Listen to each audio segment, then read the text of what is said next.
Samsung A33 বেশ কিছুদিন ধরে আমি আমার প্রাইমারি ডিভাইস হিসেবে ইউজ করছি। এটা আমার ফোন।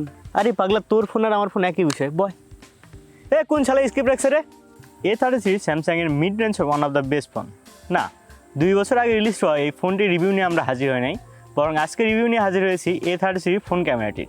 A33 ফোন ক্যামেরাটির ভিডিও কোয়ালিটি কেমন, ফটো কোয়ালিটি কেমন, ডে লাইট অ্যান্ড লো লাইটের পারফরমেন্স কেমন, এই সব কিছু নিয়ে সাজিয়েছি আজকের ভিডিওটি। ভিডিওটি ইন্টারেস্টিং হতে চলেছে, সো লেটস স্টার্ট ইট।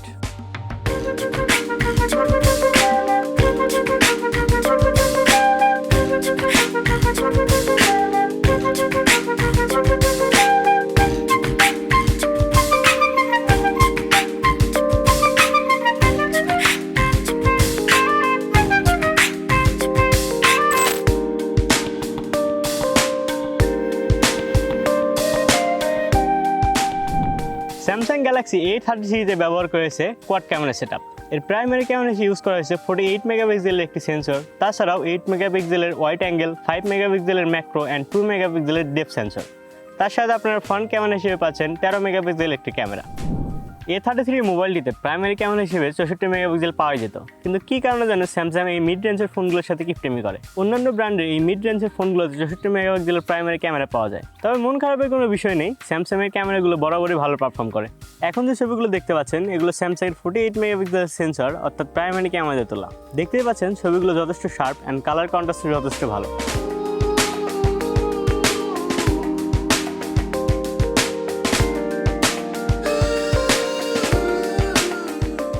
আর এই ফোনে নাইটে ছবি তোলার জন্য নাইট মোড দেওয়া রয়েছে। এই ছবিগুলো নাইট মোডে তোলা ছবি।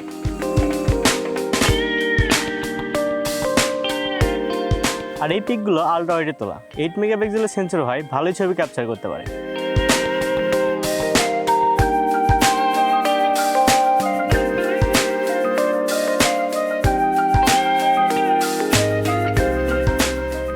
আর 5 মেগাপিক্সেলের ম্যাক্রো ক্যামেরাও যথেষ্ট ভালো। এটির সাহায্যে ছোট ছোট সাবজেক্ট যেমন ফুল, চাল, পিঁপড়া ইত্যাদি ছবি তুলতে পারে।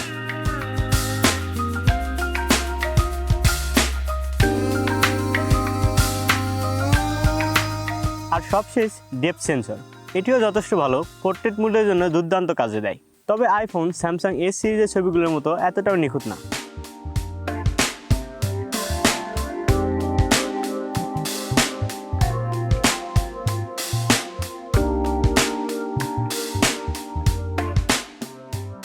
যাই হোক, হাতির সাথে ঘোড়ার মিল না খোঁজাটাই ভালো। তবে পোর্ট্রেট মোডে নাইট ফটোগ্রাফি খুব একটা ভালো আসে না, তাই নাইট ফটোগ্রাফির জন্য পোর্ট্রেট মোড ইউজ না করে 48 মেগাপিক্সেলের প্রাইমারি ক্যামেরাটা ইউজ করার পরামর্শ রইল। তাছাড়াও ফোন ক্যামেরার মোড অপশনে গিয়ে আরও বিভিন্ন ধরনের ফাংশন পাবেন, যেমন pro mode, panorama mode, hyper lapse and slow motion ইত্যাদি। ফ্রন্ট ক্যামেরায় 13 মেগাপিক্সেলের একটি সেন্সর পাবেন। প্রথমে এর ভিডিও অডিও কোয়ালিটি টেস্ট করব, দেন পিকচার কোয়ালিটি টেস্ট করব। এখন যে ফুটেজটি আপনারা দেখতে পাচ্ছেন এটি স্যামসাং A33 ফ্রন্ট ক্যামেরা দিয়ে নেওয়া, যেটি 30 মেগাপিক্সেল ক্যামেরা।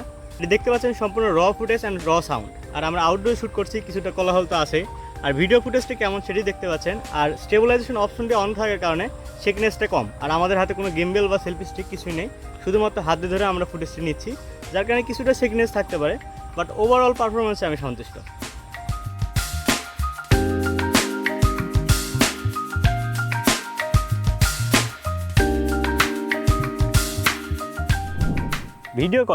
ভিডিও করার জন্য এই ক্যামেরাতে 1920x1080-তে 16 fps, 13 fps এবং 720pতে 13 fps এ শ্যুট করার সুযোগ রয়েছে।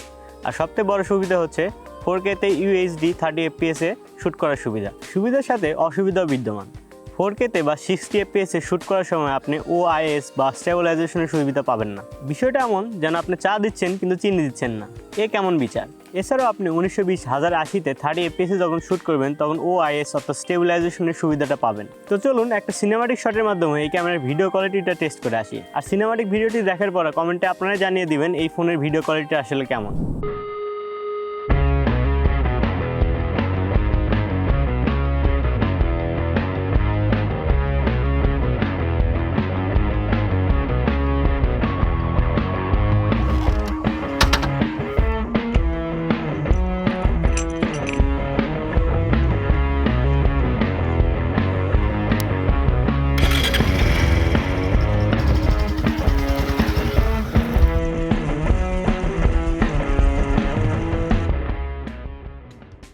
ভিউয়ার্স, আজকে ভিডিও একদম শেষ পর্যন্ত চলে এসেছি। আশা করছি ভিডিওটি দেখার পর আপনাদের স্যামসাং A33 ক্যামেরা সম্বন্ধে বিস্তারিত ধারণা তৈরি হয়েছে।